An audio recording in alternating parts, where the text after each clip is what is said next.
আমাদের সবার একটা জানা আছে যে রাসূল সাল্লাল্লাহু আলাইহি ওয়াসাল্লাম জীবনের একটা শেষ খুতবা দিয়েছিলেন, জীবনের একটা শেষ বিদায়ী ভাষণ দিয়েছিলেন, যেটাকে আমরা বিদায়ী হজের খুতবা হিসেবে জানি। গতকাল আরাফাতে মসজিদে নামিরাতে সেই খুতবাটাই দেওয়া হয়েছে। মিডিয়ার কারণে আপনারা শুনেছেন হয়তোবা অনেকে, যাদের আকর্ষণ আছে, যাদের ভিতরে চিন্তা আছে, একটু শুনে নেই। হয়তো শুনেছেন, অনুবাদও হয়েছে, আপনার ভিতরে হয়তো একটা ভাবনা সৃষ্টি হয়েছে যে আমি যে খুতবাটা শুনছি, যে খুতবা দেওয়া হচ্ছে, এটা আরাফাতের ময়দান থেকে দেওয়া হচ্ছে। ভিতরে হয়তো একটা জাগ্রত করেছেন একটা মানসিকতা শুনতে শুনতে, আর হয়তো মনের অজান্তে আল্লাহর কাছে বলেছেন, নিজে একটা নিবেদন করেছেন, মাবুদ রব্বুল আলামিন, এবছর হয়তো তুমি সবাইকে সেখানে যাওয়ার তৌফিক দাও নাই, আগামীতে যদি সবাইকে নাও, যাদেরকে নিবা তুমি আমাকে নসিব করে দিও। আপনার ভিতরে চেতনা হয়তো সৃষ্টি হতে পারে। যদি চেতনা নিয়ে আল্লাহর কাছে, ভাবনা নিয়ে আল্লাহর কাছে, চাহিদা নিয়ে আল্লাহর কাছে চাইতে পারেন, রব্বুল আলামিনের ক্ষমতা আছে কিনা আমাদেরকে দেওয়ার? আলহামদুলিল্লাহ। আপনি যেতে পারলেন না, ভিতরে ভিতরে শুধু চিন্তাই ছিল, যদি যেতে পারতাম, যেতে পারতাম, যেতে পারলেন না। ওই রবের কাছেই শুধু সুযোগ আছে, কাল হাসরের দিন হয়তো আপনার চিন্তার কারণে হাজীদের মর্যাদা দিয়ে আল্লাহ সুবহানাহু ওয়া তাআলা হাসরের ময়দানে আপনাকে উঠিয়ে দিবেন। আপনার চিন্তার বিষয়, আপনার ভাবনার বিষয়, কি চিন্তা করছেন? আজকে আমি আপনাদের কাছে নতুন কিছু কথা মনে হবে নতুন, কিন্তু সবাই জানি যে একটা ভাষণ আছে, রাসূল সাল্লাল্লাহু আলাইহি সাল্লামের বিদায়ের হজের ভাষণ আছে। সবাই জানেন না? বিদায় হজের পরে আর রাসূল সাল্লাল্লাহু আলাইহি সাল্লাম মানুষের জন্য, উম্মতের জন্য আর কথা বলে নাই। রাসূল সাল্লাল্লাহু আলাইহি সাল্লাম শেষ কথা বলে গেলেন। এই কথাগুলি আমাদের যদি জানা থাকে, আমি তো মনে করি আমাদের দিলটা বড় হয়ে যাবে, আমি তো মনে করি আমাদের জ্ঞানের পরিধি বেড়ে যাবে, আমি তো মনে করি নিজেকে প্রস্তুত করা জান্নাতের জন্য সহজ হয়ে যাবে ইনশাআল্লাহ। বলি, কি বলেন? জানা দরকার আছে কিনা বলেন? সে আরাফাতের ময়দানে যে আলেম কথা বলেছেন, তার একটা অংশ ছিল রাসূল সাল্লাল্লাহু আলাইহি সাল্লামের বিদায় হজের ভাষণটার কথা ছিল। সেও হাজীদের সামনে যখন কথা বলে, তখন রাসূল সাল্লাল্লাহু আলাইহি সাল্লামের বিদায় হজের ভাষণ ছাড়া কথা বলতে পারে নাই। সুতরাং আজকে আমাদেরকে সেই রাসূলের বিদায় হজের ভাষণটা জানা দরকার আছে কিনা? আজকে ইনশাআল্লাহ জানাবো, সংক্ষিপ্তকারে জানিয়ে দেব। একটু মিলিয়ে দেন আজকের দিনটা আর রাসূল সাল্লাল্লাহু আলাইহি সাল্লাম যেদিন খুতবা দিয়েছেন সেই দিনটা একটু মিলাই, দেখবেন বড় হয়ে যাবে মনটা। রাসূল সাল্লাল্লাহু আলাইহি সাল্লাম হিজরি 10ম সালে শেষ হজ পালন করেন। রাসূল সাল্লাল্লাহু আলাইহি সাল্লাম যে বিদায় ভাষণ দিয়েছিলেন, সেই বিদায়ের ভাষণের বারের নাম ছিল জুমাবার। আজকে কি বার? আজকে কি বার? সেই যে ভাষণ দিয়েছিল, এটা জিলহজ মাসের 9 তারিখ ছিল। জিলহজ মাসের 9 তারিখ। আজকে কয় তারিখ? আজকে কয় তারিখ? সুবহানাল্লাহ।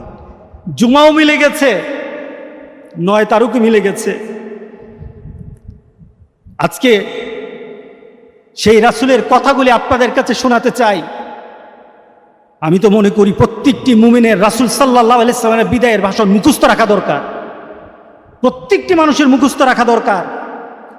সুতরাং আমি খুব সংক্ষিপ্তভাবে আপনাদের কাছে আজকে বিদায় হজের ভাষণটা আপনাদেরকে জানাবো। আল্লাহ যেন আপনাদের সবাইকে শোনার বুঝার তৌফিক দান করে দেয়। রাসূল সাল্লাল্লাহু আলাইহি সাল্লাম শুক্রবার দিন ছিল, জুমাবার ছিল, 9 জিলহজ। ওনার যে উষ্টটি ছিল, উট ছিল, উটের নাম ছিল কাসওয়া। রাসূল সাল্লাল্লাহু আলাইহি সাল্লাম এটার মধ্যে আরোহণ করলেন। বাতনুল ওয়াদি রাসূল সাল্লাল্লাহু আলাইহি সাল্লাম সেখানে পৌঁছে আরাফাতের ময়দানে লক্ষাধিক মানুষের সামনে উটের উপর বসে রাসূল একটা খুতবা দিলেন। উটের উপর বসে খুতবাটা দিলেন। রাসূলের সে খুতবার কিছু অংশ আপনাদের কাছে আমি ধাপে ধাপে বলছি। রাসূল সাল্লাল্লাহু আলাইহি সাল্লাম সর্বপ্রথম যারা তার সামনে সাহাবায়ে কেরামের 1,24,000 40,000 হিসাব সবাই ঠিকভাবে দিতে পারে নাই, লক্ষাধিক মানুষ ছিল। রাসূলের হাতে গড়া সাহাবী, রাসূল সাল্লাল্লাহু আলাইহি সাল্লামের হাতে গড়া সাহাবী, পৃথিবীর শ্রেষ্ঠতম মানবগুলি, পৃথিবীর যে মানুষগুলির ব্যাপারে রাসূল সাল্লাল্লাহু আলাইহি সাল্লাম বলেছেন, খায়রুল কুরুন কারনি, সবচাইতে শ্রেষ্ঠতম যুগ হলো আমার যুগ, সবচাইতে শ্রেষ্ঠতম যুগের মানুষগুলি হলো আমার যুগের মানুষগুলি। সুবহানাল্লাহ। সবচাইতে শ্রেষ্ঠ যুগ আমার যুগ, সবচাইতে শ্রেষ্ঠ যুগ আমার যুগ, আর শ্রেষ্ঠতম মানুষগুলি হলো আমার মানুষগুলি। যে মানুষগুলির সামনে রাসূল সাল্লাল্লাহু আলাইহি সাল্লাম খুতবা দিয়েছিলেন তারা হলো সাহাবায়ে কেরাম রাদিয়াল্লাহু তাআলা আলাইহিম আজমাইন। আল্লাহ তাদেরকে কবুল করে নিক, জোরে বল আল্লাহুম্মা আমিন। রাসূল প্রথমে বললেন, ইয়া আইয়ুহাল্লাযীনা আমানু, যারা সামনে এবং আমাদেরকে অ্যাড্রেস করে বললেন ঈমানদাররা, ইন্নী লা আদরি ওয়া ইয়্যাকুম নাজতামিউ ফি হাযাল মাজলিসে আবাদা। রাসূল প্রথমে একটা ঘোষণা দিলেন, তাদের সামনে নিজের অবস্থান বর্ণনা করলেন। ও মুসলমান, আমি জানি না এই বৎসরের পর আমি আর তোমরা এই জায়গায় এক হতে পারবো কিনা। রাসূল নিজের অবস্থানকে বর্ণনা করে দিলেন। পরবর্তী বৎসর আর আসতে পারবেন না, এটা রাসূল ইঙ্গিত করে জানিয়ে দিলেন। হয়তো এরপরে আর আমার সাথে আর তোমাদের সাথে একসাথে আর কোনোদিন আমরা হতে পারবো না। এরপর রাসূল সাল্লাল্লাহু আলাইহি সাল্লাম বললেন, আলা কুল্লু শাইইন মিন আমরিল জাহিলিয়াতি তাহতা কাদামি। ও আমার সাথীরা, ও আমার মুসলমানরা, ও আমার সাহাবীরা, তোমাদের আগে একটা যুগ ছিল, এটা হলো অন্ধকারের যুগ, জাহিলি যুগ। যুগটার নাম কি? অন্ধকারের যুগ, জাহিলি যুগ। জাহিলি হয়েছে এই কারণে নবী ছিল না, জাহিলি হয়েছে এই কারণে কোরআন ছিল না, জাহিলি হয়েছে এই কারণে আমার রাসূলের সিরাত ছিল না, এর জন্য জাহিল হয়ে গেছে। রাসূল সাল্লাল্লাহু আলাইহি সাল্লাম বললেন, জাহিলি যুগের যত নিয়ম আছে, সামাজিক নিয়ম, পারিবারিক নিয়ম, রাজনৈতিক নিয়ম, যত ধরনের নিয়ম আছে সব আজকে আমি আমার পায়ের নিচে এগুলি ফেলে দিলাম। সব পায়ের নিচে, আমার পায়ের নিচে সব আমি আজকে ফেলে দিলাম। জাহিলি যুগের আর কিছু থাকবে না আজ থেকে। দিনটা কি দিন বলেন তো দেখি? বিদায় হজের ভাষণ। আজকের পরে কোন আর জাহিলি যুগের নিয়ম নীতি আর চলবে না, সব আমার পায়ের নিচে। রাসূল সাল্লাল্লাহু আলাইহি সাল্লাম দ্ব্যর্থহীনভাবে ঘোষণা দিয়ে বললেন, মাউদুন, আজ থেকে সব বাতিল, গোটা পৃথিবীর সকল নিয়ম বাতিল। আজকে হবে কোরআনের দিন, আজ থেকে হবে কোরআনের দিন, আজ থেকে হবে মুহাম্মদ রাসূলুল্লাহ সাল্লাল্লাহু আলাইহি সাল্লামের সুন্নতের দিন, আজ থেকে হবে। আল্লাহু আকবার বললেন না? রাসূল ঘোষণা দিয়ে সকল নীতিকে রাসূলের পায়ের নিচে ফেলে রাসূল চুরমার করে দিলেন, আর চলবে না। এরপর রাসূল সাল্লাল্লাহু আলাইহি সাল্লাম বললেন যে তোমাদের বংশীয় মর্যাদা, তোমরা নিজেদের মাঝে নিজেদের বংশ পরিচয়, অর্থের গৌরব, তোমাদের ক্ষমতার দাম্ভিকতা, তোমাদের মাঝে যাই থাকুক আজকে মুহাম্মদ সাল্লাল্লাহু আলাইহি সাল্লাম আরাফাতের ময়দানে ঘোষণা দিয়ে বললেন, সব আমি আজকে থেকে ধ্বংস করে দিলাম। আজকে কোনো গর্ব নাই, আজকে কোনো একজন আরেকজনের উপর কোনো মর্যাদার দাবিদার হবে না, বংশের দাবিদার কিছু নেই। রাসূল সাল্লাল্লাহু আলাইহি সাল্লাম বজ্র কণ্ঠে বললেন, ইয়া আইয়ুহান নাস আলা ইন্না রাব্বাকুম ওয়াহিদুন। ও মুসলমান, গোটা পৃথিবীর মানবতাকে ঘোষণা দেওয়া হচ্ছে যে পৃথিবীর জন্য, সবার জন্য, তোমাদের জন্য রব কয়জন? একজন। রব কয়জন? একজন। ওয়া ইন্না আবাউকুম ওয়াহিদুন, এবং সবার তোমাদের পিতা একজন, পিতার নাম হলো আবুনা আদম, সবাই আদম থেকে। আলা লা ফাদলা লি আরাবিন আলা আজামি ওয়ালা লি আজামিন আলা আরবি। আজকে অনারবের উপর আরবের, আরবের উপর অনারবের, ওয়ালা লি আহমারা আলাল আসওয়াদ ওয়ালা লি আসওয়াদা আলাল আহমারা ইল্লা বিত্তাকওয়া। আজকে অনারবের উপর আরবের, আরবের উপর অনারবের, লালের কালোর উপর লালের, লালের উপর কালোর, কোনো ধরনের কোনো একজনের এই কারণে মর্যাদা হবে না। একজনের বাড়ি সৌদিতে, তার মর্যাদা বেশি, আরেকজনের বাড়ি বাংলাদেশ, তার মর্যাদা কম। আল্লাহর কাছে তা কোনোদিন হবে না। আল্লাহর কাছে মর্যাদার জন্য শুধু একটাই দরকার, ইল্লা বিত্তাকওয়া। যার কলিজায় তাকওয়া আছে তার মর্যাদা আল্লাহর কাছে আছে। সুবহানাল্লাহ, সুবহানাল্লাহ। আরবের লোকের মর্যাদা বাড়বে, রাসূল ঘোষণা দেয় নাই। কোন বংশের মানুষের মর্যাদা বেশি আল্লাহ রাসূল ঘোষণা দেয় নাই। কোন অর্থশালী মানুষের মর্যাদা বেশি রাসূল ঘোষণা দেয় নাই। কোন সমাজপতির মর্যাদা বেশি রাসূল ঘোষণা দেয় নাই। একটা রাস্তার ফকিরের মর্যাদা অনেক হয়ে যেতে পারে যদি তার ভিতরে আল্লাহর তাকওয়া থাকে। ঘোষণা দিয়েছেন মুহাম্মদুর রাসূলুল্লাহ সাল্লাল্লাহু আলাইহি ওয়াসাল্লাম। আল্লাহু আকবার।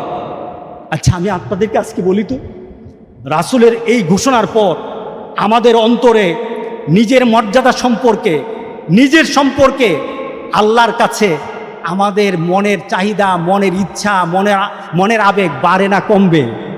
বেড়ে যাবে না? আপনি তখন চাইবেন না আপনার সমাজের মধ্যে, আপনার পরিবারের মধ্যে ক্ষমতা কার বেশি, অর্থ কার বেশি। আপনি যখন জেনে ফেললেন মুহাম্মদ সাল্লাল্লাহু আলাইহি সাল্লাম বলেছে যার ভিতরে তাকওয়া আছে তার মর্যাদা বেশি। আপনার ঘরের পাশে বড়লোক হতে পারে, তাকওয়া যদি না থাকে সে ফকিরের থেকে আরো ফকির। কথা ঠিক আছে কিনা বলেন? সুবহানাল্লাহ, সুবহানাল্লাহ। এটা হলো আমাদের একটা মানসিক শক্তি বেড়ে নেওয়ার, ইমানি শক্তি বাড়িয়ে নেওয়ার একটা বিশাল একটা ঘোষণা, একটা বিশাল ঘোষণা। ভাষণটা কোথায় দিলেন বলেন তো, আবার শুনতে চাই। ভাষণটা কোথায় দিলেন? আরাফাতের ময়দানে। ভাষণটা কোথায়? আরাফাতের ময়দানে, বিদায় হজের ভাষণ। রাসূল সাল্লাল্লাহু আলাইহি সাল্লাম এরপরে চতুর্থ কথা রাসূল সাল্লাল্লাহু আলাইহি সাল্লাম বললেন যে মুসলমান, গোটা পৃথিবীর এক প্রান্তে এক মুসলমান হবে, আরেক প্রান্তে আরেক মুসলমান থাকবে। তোমাদের জন্য একটা ভ্রাতৃত্বের একটা ঘোষণা আমি দিচ্ছি। তোমরা পরস্পরের সম্পর্কটা কি হবে রাসূল ঘোষণা দিয়ে জানিয়ে দিলেন। আল্লাহু আকবার বললেন না? মনোযোগ আছে আমার দিকে? ইন্না কুল্লা মুসলিমিন আখুল মুসলিম ওয়া ইন্নাল মুসলিমিনা ইখওয়া। রাসূল সাল্লাল্লাহু আলাইহি সাল্লাম গোটা পৃথিবীর মুসলমানদেরকে বললেন, তোমরা এক মুসলমান আরেক মুসলমানের ভাই, এক মুসলমান আরেক মুসলমানের ভাই। মুসলমান মুসলমান ভাই হবে, তবে কোনো বিধর্মী মুসলমানের ভাই হবে না। আমরা বলি না হিন্দু বুদ্ধ খ্রিস্টান ভাই ভাই, না। রাসূলের সেই বিদায় হজের ভাষণে শুধু একটা জাতি মুসলমান। এই মুসলমান আরেক মুসলমান ভাইয়ের কি হয়? আরেক মুসলমানের কি হয়? ভাই হয়। এটা কার ঘোষণা? মুহাম্মদ সাল্লাল্লাহু আলাইহি সাল্লামের ঘোষণা। কার ঘোষণা বলেন? রাসূল সাল্লাল্লাহু আলাইহি সাল্লামের পর বললেন যে তোমরা তোমাদের সামাজিকতা, তোমাদের পারিবারিক অনেক তোমরা বৈষম্য সৃষ্টি করো। বৈষম্য ঘোষণা রাসূল সাল্লাল্লাহু আলাইহি সাল্লাম ঘোষণা দিয়ে বৈষম্য দূর করে দিলেন। বললেন আরকাকুম আতিমুহুম মিম্মা তাকুলুন ওয়া আকসুহুম মিম্মা তালবাসুন। তোমাদের কাছে যে লোকগুলি থাকে, যারা তোমার ঘরে থাকে, তোমার অধীনস্থ যারা আছে, তাদের ব্যাপারে রাসূল সাল্লাল্লাহু আলাইহি সাল্লাম বললেন যে তাদেরকে তুমি যেটা খাও তাদের জন্য সেই খাওয়াটা পছন্দ করো, তাদেরকে দাও। তোমার পোশাকের মান তাদের যে সাথে যেন থাকে, তোমাদের খাওয়া দাওয়া পোশাকের ক্ষেত্রে তোমার পরিবারে যারা আছে তাদেরকে তুমি সমন্বয় রাখবা। রাসূল সাল্লাল্লাহু আলাইহি সাল্লাম পরিবারের মধ্যে আপনার কর্মচারী আর আপনি মুরিব, আকাশ পাতাল পার্থক্য রাসূল সাল্লাল্লাহু আলাইহি সাল্লাম দূর করে গেছেন আরাফাতের ময়দানে। জোরে বলেন কোথায়? জোরে বলেন কোথায়? আরাফাতের ময়দানে। রাসূল সাল্লাল্লাহু আলাইহি সাল্লাম ষষ্ঠ পর্যায়ে ঘোষণা দিলেন। আমি 6টা কথা বলেছি, এখন ষষ্ঠ বলছি, 5টা বলেছি। ষষ্ঠ পর্যায়ে রাসূল বললেন যে তোমাদের বংশীয়, গোত্রীয়, আঞ্চলিক যে যুদ্ধগুলি আছে, ওই সময় একটা যুদ্ধ চলতো। কি যুদ্ধ? দাদার যুদ্ধ। দাদার একটা ঝগড়া ছিল এক গোষ্ঠীর সাথে আরেক গোষ্ঠীর। পরিবারের একটা গোষ্ঠীর সাথে আরেক গোষ্ঠীর ঝগড়া ছিল, একটা গোত্রের সাথে আরেকটা গোত্রী ঝগড়া চলতো। কত বছর? 100 বছর পর্যন্ত। দাদার দাদা হয়তো দেখা গেছে কারোর সাথে ঝগড়া করছে এক গোষ্ঠীর সাথে, সে তার ছেলেকে বলে যেত মরার সময়, এই গোষ্ঠীর সাথে কিন্তু আমার দ্বন্দ্ব চলতেছে, তোরা এটা কায়েম রাখবি, ঝগড়া করবি, যেখানে পাবি ওইখানে মারবি। পরবর্তীতে সে যখন মারা যায় তার ছেলেকে বলে যায় যে ওই গোত্রের সাথে কিন্তু আমাদের দ্বন্দ্ব, তোদের কাছে ওসিয়ত করে গেলাম ছাড়বি না, খালি ঝগড়া করবি, ছাড়বি না, যেখানে পাবি সেখানে মারবি। এমনও গিয়েছে যে 100 বৎসর পর্যন্ত ঝগড়া চলছে, 100 বৎসর পর্যন্ত। রাসূল সাল্লাল্লাহু আলাইহি সাল্লাম বিদায় হজে ঘোষণা দিয়ে বললেন, দেমাউল জাহিলিয়াতে মাউদু, জাহিলি যুগের এই যুদ্ধ, এই রক্তপাত আজকে থেকে সব ধ্বংস করে গেলাম, সব শেষ করে গেলাম। এরপরে আর কি নাই? আর কোনো দ্বন্দ্ব নাই, আর কোনো মারামারি নাই, আর কোনো হিংসা নাই, আর পরস্পরে দ্বন্দ্ব হবে না, মারামারি হবে না। ওয়া ইন্না আব্বালা দেমায় আদাউ মিন দেমাইনা দেমাউ ইবনে রাবিয়াল হারিস। রাসূল সাল্লাল্লাহু আলাইহি সাল্লাম বললেন, আমি সর্বপ্রথম আমার গোত্রের, কুরাইশ গোত্রের একটা দ্বন্দ্ব ছিল আরেক গোত্রের সাথে। রাসূল বললেন, রাবিয়া ইবনে হারিসের পুত্রের খুনের যে একটা পারিবারিক দ্বন্দ্ব ছিল, একটা গোত্রগত দ্বন্দ্ব ছিল, আমি আজকে আরাফাতের ময়দানে ওই গোত্রের দ্বন্দ্বকে আজকে আমি মিটিয়ে গেলাম, শেষ করে গেলাম। এরপরে আর আমার বংশের দ্বন্দ্ব আর যুদ্ধ থাকবে না। সুবহানাল্লাহ বললেন না? এটা কোন জায়গায় হয়েছে? আরাফাতের ময়দানে। আরাফাতের ময়দানে রক্তপাত বন্ধ করে দেওয়া হলো। এরপর রাসূল সাল্লাল্লাহু আলাইহি সাল্লাম পুঁজিবাদী অর্থনীতির যে করাঘাত গরিবের উপর, বর্তমানে যেটা চলছে সেই কালেও ছিল, বর্তমানে আছে, মানে ওই কালেরটা এই কালে আছে। জাহিলি যুগের নীতি রাসূল ধ্বংস করে গেছেন। যারা জাহিলি যুগের নীতিতে এখন নিজের অর্থনীতি সাজায়, তারা রাসূলের নীতির মানুষ হতে পারে না। কি বলেন? রাসূল সাল্লাল্লাহু আলাইহি সাল্লাম সেই আরাফাতের ময়দানে দাঁড়িয়ে বললেন, জাহিলি যুগের সেই সুদকে আমি আজকে রহিত করে গেলাম। বর্তমানে সুদ আছে কিনা বলেন? রাসূল সুদকে কি করলেন? রেবাউল জাহিলিয়াতে মাউদুন, জাহিলি যুগের সুদ আজকে আমি আরাফাতের ময়দানে, আমার বিদায় ভাষণে আরাফাতের ময়দানে আমি ধ্বংস করে গেলাম, শেষ করে গেলাম। এরপরে কোনো সুদের কারবার আর আমার উম্মতের মধ্যে চলবে না। আল্লাহু আকবার বলি না? আমার উম্মতের মধ্যে আর সুদের কারবার চলবে না। আজকে আরাফাতের ময়দানে আমি সে সুদের ঘোষণাকে শেষ করে গেলাম। তবে দুঃখের বিষয়, সে আরাফাতের ময়দানের হাজী সাহেবরা অনেকে সুদের কারবার করে, আছে কিনা বলেন? আরাফাতে দাঁড়িয়ে তারা আল্লাহর দরবারে হাত পেতে কাঁদে, আর হজ করে আছে সুদের সাথে, সুদের ব্যবসা করে। বড় বড় ব্যবসায়ী, ব্যাংক লুটেরা, এরা বাংলাদেশের বিভিন্ন বড় বড় ব্যবসায়িক প্রতিষ্ঠানের মালিক, তারা সুদের ব্যবসা করে। কিন্তু আরাফাতে রাসূল সাল্লাল্লাহু আলাইহি সাল্লাম সুদকে হারাম করে গেলেন। হারাম নয়, রাসূল সাল্লাল্লাহু আলাইহি সাল্লাম বলেন, আজকে থেকে সুদের কারবার বাতিল, আমার উম্মত আর সুদ ধরতে পারবে না। আল্লাহু আকবার বলি, আল্লাহু আকবার বলি। রাসূল সাল্লাল্লাহু আলাইহি সাল্লাম এরপরে বললেন, আব্বালু মাদা রেবানা রেবাল আব্বাস ইবনে আব্দুল মুত্তালিব। আজকে আরাফাতের ময়দানে আমি ঘোষণা দিচ্ছি, আমার পরিবার, আমার বংশ আব্দুল মুত্তালিবের যে সুদের কারবার ছিল, ওই সুদের কারবারের সকল কিছু আজকে আমি এটাকে বাতিল করে গেলাম। আজকে আব্দুল মুত্তালিবের আব্বাস ইবনে আব্দুল মুত্তালিবের যে সুদের কারবারের যে টাকা ছিল, সুদের একটা টাকাও দেওয়া লাগবে না, আসল টাকা ফিরিয়ে দাও, সুদ দেওয়া যাবে না। আল্লাহু আকবার, আল্লাহু আকবার। রাসূল সাল্লাল্লাহু আলাইহি সাল্লাম আরাফাতের ময়দানে সেই সুদকে বললেন, আজ থেকে সুদকে আমি বাতিল করে গেলাম। সুতরাং আরাফাতের ময়দানে যারা দাঁড়িয়েছেন, আবার দেশে ফিরে এসে যদি সুদের সাথে আপনারা হাত মিলান, আল্লাহর কসম খেয়ে বলি, আপনি রাসূলের কথা রাখেন নাই, আপনার হজ আল্লাহর দরবারে উঠবে না। কি বলেন? আপনার হজ কবুল হবে না।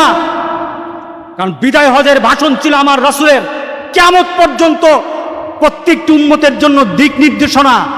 এই দিক নির্দেশনার ভাষণের বাইরে গিয়ে যারা হজ করবে, তাদের হজ হবে না, তাদের হজ হবে না। জালিমের হজ হবে না, সুদখোরের হজ হবে না, যারা নিজেদেরকে গর্ব করে অনেক বড় মনে করে, তাদের হজ হবে না, তাদের হজ হবে না। কথা ঠিক আছে কিনা বলেন? আল্লাহু আকবার, আল্লাহু আকবার। আজকে রাসূল সাল্লাল্লাহু আলাইহি সাল্লাম তখন বিদায় ভাষণে শেষ যে কথাটা বললেন, পরবর্তী কথা আরো কয়েকটা কথা বলেছেন। আজকে নারীবাদী, নারী অধিকার, নারীরা মনে করে নারীদেরকে ইসলাম অধিকার দেয় নাই।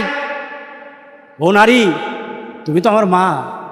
ও নারী, তুমি তো আমার আল্লাহ বলেছেন তুমি হলো আমার সবচাইতে প্রশান্তি। ও নারী, তুমি হলে আমার সবচাইতে কলিজার, আমার মেয়ের জাতি। তুমি তো পৃথিবীর শ্রেষ্ঠতম জাতি। তোমার মর্যাদা আল্লাহ রাসূল যা দিয়েছেন পৃথিবীর কেউ দিতে পারবে না। রাসূল সাল্লাল্লাহু আলাইহি সাল্লাম বিদায় হাজে পুরুষের কথা বলে নাই, নারীদের ব্যাপারে সতর্ক করে বলেছেন, ওয়াত্তাকুল্লাহ ফিন নিসা। নারীদের ব্যাপারে আল্লাহকে ভয় করো, সাবধান, নারীদের উপর অত্যাচার করো না, নারীদের উপর জুলুম করো না, নারীদের অধিকারের উপর তোমরা হস্তক্ষেপ করো না।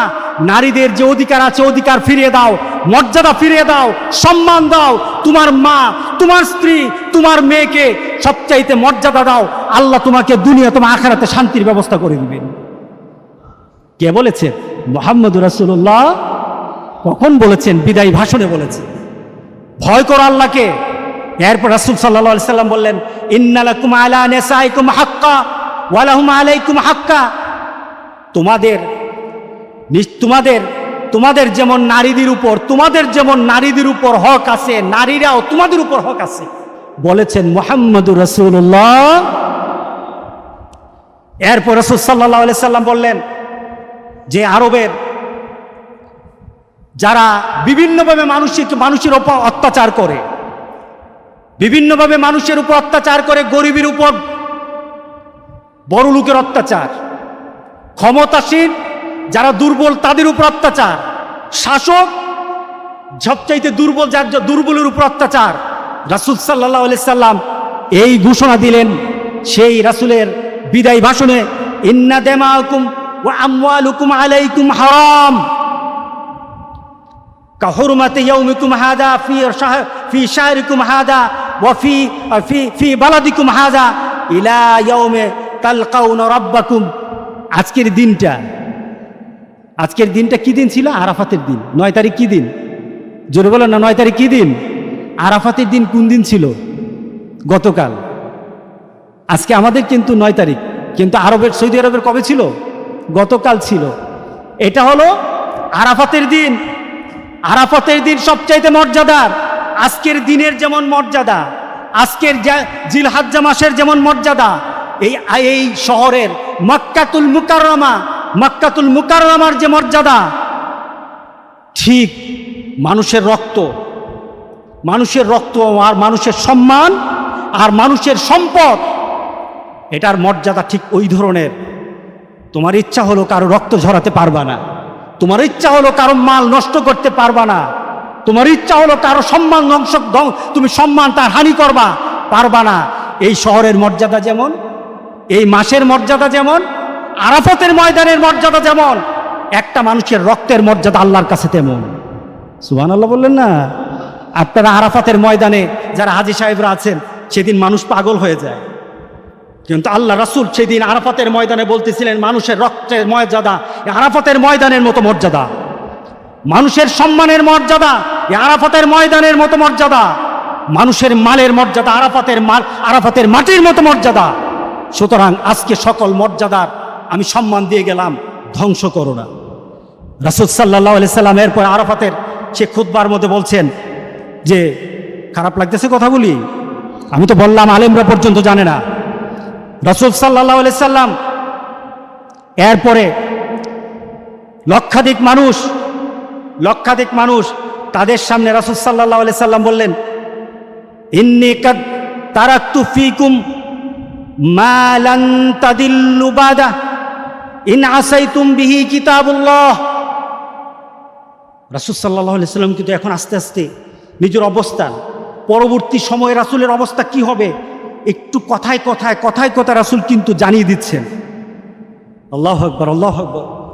সাহাবায়ে কেরামদের ভিতরে কিন্তু তুলফাল, ভিতরে কিন্তু ব্যথা যন্ত্রণা আরম্ভ হয়ে গেছে। রাসূলের কথার মর্ম কিন্তু তারা একটু টের পাচ্ছেন।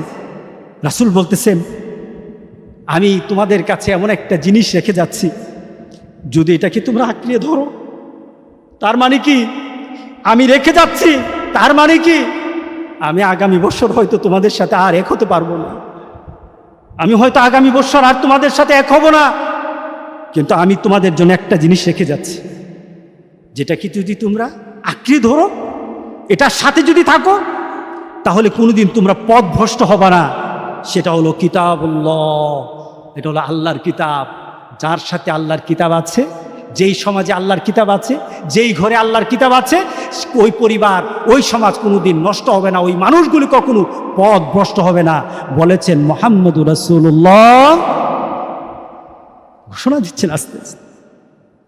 এরপর রাসূল সাল্লাল্লাহু আলাইহি সাল্লাম নিজের নবুয়তের অবস্থা বর্ণনা করলেন, আইয়ুহান নাস ইন্নাহুম লা নাবিয়্যা বাদি ওয়ালা উম্মাতা বাদাকুম ফাবুদু রাব্বাকুম ওয়াসাল্লু খামসাকুম ওয়াসুমু শাহরাকুম ওয়াআদ্দু যাকাতা আমওয়ালিকুম তিবাতান বিহা আনফুসুকুম ওয়া তাহাজ্জুনা বাইতা রাব্বিকুম তাদখুলুল জান্নাতা রাব্বিকুম।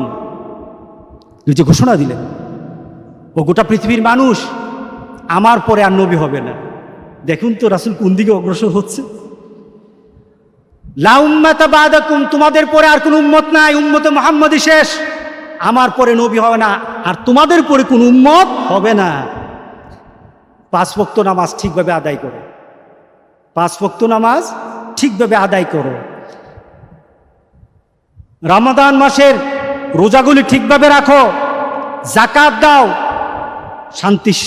মনের শান্তির সাথে যাকাত দাও, এবং বাইতুল্লাহ হজ করো, এবং তোমার সমসাময়িক যারা ক্ষমতা আছে তাদের কথা মানো, তাদখুলুল জান্নাতা রাব্বিকুম।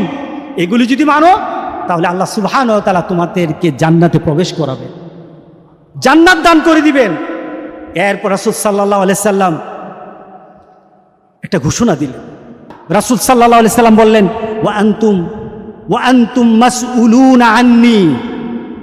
এবার রাসূল বলতেছেন, ও আমার সাহাবীরা, আমি খুতবার শেষের দিকে, রাসূল খুতবার শেষের দিকে, কাল হাসুরের দিন আমার ব্যাপারে তোমাদেরকে আল্লাহ সুবহানাহু ওয়া তাআলা কিছু প্রশ্ন করবে। দেখুন রাসূল কি বলতেছেন, আমার ব্যাপারে তোমাদেরকে আল্লাহ প্রশ্ন করবেন, তোমাদেরকে প্রশ্ন করা হবে আমার ব্যাপারে। ফামা আনতুম কাইলুন, সেদিন তোমরা আমার ব্যাপারে কি বলবে? একটু চিন্তা করেন তো দিক কথাটা। রাসূল বলতেছেন, কাল হাসুরের দিন আল্লাহ সুবহানাহু ওয়া তাআলা আমার ব্যাপারে তোমাদেরকে প্রশ্ন করবে, আমি দাঁড়ানো থাকবো আর তোমাদেরকে প্রশ্ন করবে আমার ব্যাপারে। সেদিন আমার ব্যাপারে তোমরা কি বলবে? রাসূলের করুণ চেহারা, সাহাবায়ে কেরামদের কাছে একটা করুণ আবেদন, তখন তুমি আমাদেরকে কি, আমার ব্যাপারে কি বলবে?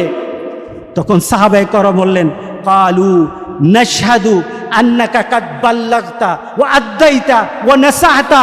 তখন সাহাবায়ে কেরাম বললেন, আমরা সাক্ষ্য দেব। সুবহানাল্লাহ বলেন না? আমরা সাক্ষ্য দেব আপনি আমাদের আমাদের কাছে আল্লাহর যে বাণী আছে সব পৌঁছে দিয়েছেন, আপনার কর্তব্য উত্তমভাবে আপনি পালন করেছেন, আমাদেরকে উপদেশ দান করেছেন।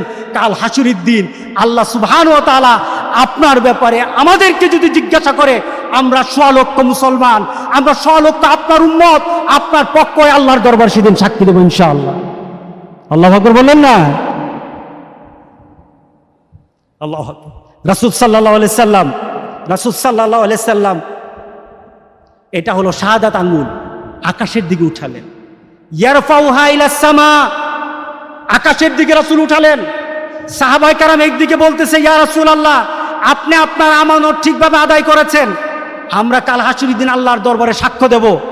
রাসূল সাল্লাল্লাহু আলাইহি সাল্লাম ভীত স্বরে আল্লাহর আকাশের দিকে আঙ্গুলটা এভাবে উঠালেন, এই শাহাদাত আঙ্গুলটা উঠিয়ে বললেন, এবং সাহাবায়ে কেরাম দিকে তাকালেন।